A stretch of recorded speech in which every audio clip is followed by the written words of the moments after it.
country. A progressive national development for the people is all that matters. You talk about the fact that groups came together, especially with South Sudan. They came together to fight a cause in order to have a democratic country. Now, looking at the various ethnic groups, politically, ethnically, can South Sudan ever be united? It can be united. But what is happening now? You know, a coup, I think the English people have a very rich political history, but the French have a more intriguing one.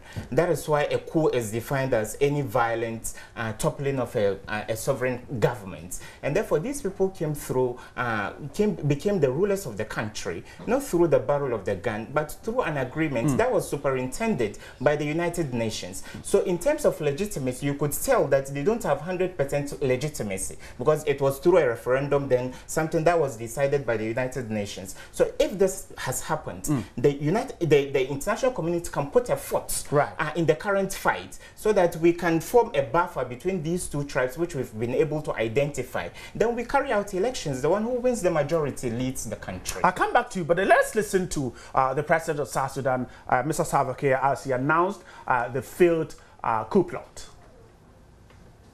An attack at the SPLA General Headquarters near Juba University.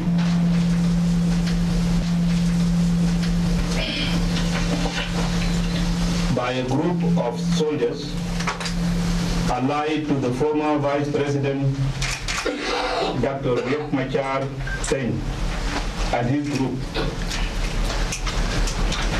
These attacks continued until this morning. However, I would like to inform you all, my dear citizens,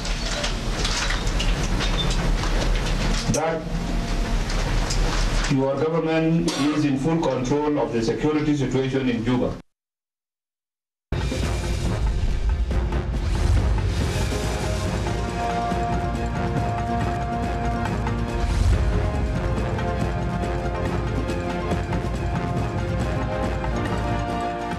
Salva Kiir is the president of South Sudan. Let's come back to the studio. Now, he right away is blaming the sacked vice president, Dr. Teny. Now, do you see Dr. Teny's involvement here? You have painted a picture of the transition to democracy and the fact that these ethnic groups perhaps might be fighting over the resources after independence. Bright, I've stated emphatically that we don't have the full complements of the things that took place in the past 24 hours. Right. The country is a tight-knit country. It is close to the international community. And therefore, we need to wait. In the next 72 hours or so, we'll get the veracity, what really happened on the ground in Juba. But Salva Kiir is claiming that, I mean, definitely they might have arrested some soldiers who perhaps might have confessed that the sacked vice president was involved. Such confessions could be done under duress. So therefore, we need to take time to listen to the side of his story. Because right now, if he has been kidnapped or he has been put under house arrest, his aide claims he's safe, but he's yet to make a statement. Perhaps, is that not enough to say that, well, he's trying to hide? He's not a free man yet. If you are wanted by the nation, by the president of your country, who has accused you of a treasonable act, like seeking to topple the government, certainly you will hide somewhere. You will surreptitiously hide yourself so that you will not be made out. But Bright, the point still remains that you can't tell, perhaps this guy is trying to do him in. Right. And all these months we have realized that this guy will give him a run for his money should he run for the presidency in 2015.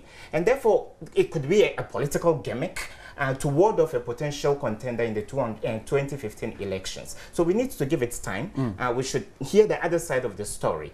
You can't, you know, run into the fallacy of hasty conclusion after listening to only one side of the story. And therefore, we need to wait until this guy comes out, whether a captive or a free man, to tell us his side of the story.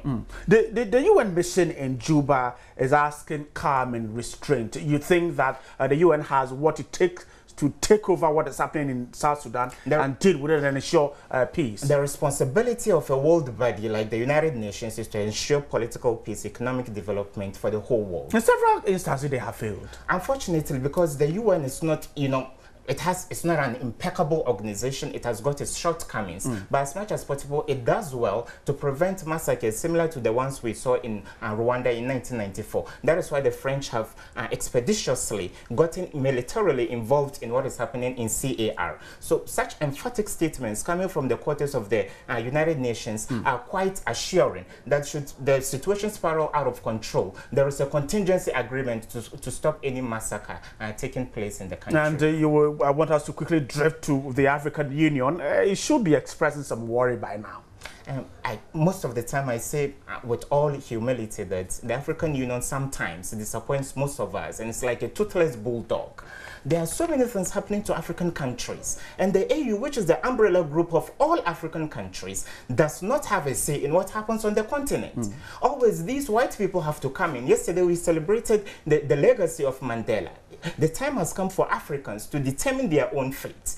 Self-determination is the way to go, and therefore if we don't have the resources, we should be able, look, a continent like ours that is rich in resources should not be traveling to the white man cap in hand, asking for funds, because you can't bite the hand that feeds you. And therefore, these people have been funding us. They give us, they bail out our economies. We come out with budgets that are deficits, and these people help us all the time. And therefore, whenever anything happens, they come here and put our act together for us here on the continent. And therefore, the Africans, our leaders in particular, should take the bull by the horn. They should be men of themselves. And therefore, when anything happens in this country, on the continent, they'll be able to do the right thing. And I think when it comes to taking military actions, because the African military, quite unfortunately, does not have the acumen to fight insurgencies, mutinies, and rebellions on the continent, we always have to rely upon the white people. Not until you're able to provide security to your people. The AU cannot boldly tell the white people what should be the fate of the continent. South Sudan is struggling to remain stable after succeeding from Sudan. We're told about its oil resources that is virtually in here, and yet the pipelines run to the north. And so it is unable to properly manage its economy.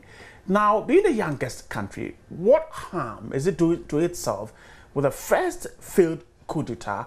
And what does the future hold? Investor confidence will plummet in the face of such a political upheaval in the country. Oil in itself is useless, fluid if it is not put into good use. And therefore, as a fledgling country that is only 3 years old, certainly they don't have the equipment and the necessary wherewithal to be able to put the oil into good use. So the only way they can engender investor confidence is having a safe and serene political environment in the country. So by carrying out such an act, you're only scaring away investors. The white people who have got the machinery and equipment to extract your oil and refine it so that you get profits to put into your own national kitty will be running away. And therefore, it's a bad precedent. It's not a good example for the African continent, and it's not a good example for countries like Taiwan and the state of Palestine that are seeking statehood. You should set a good example.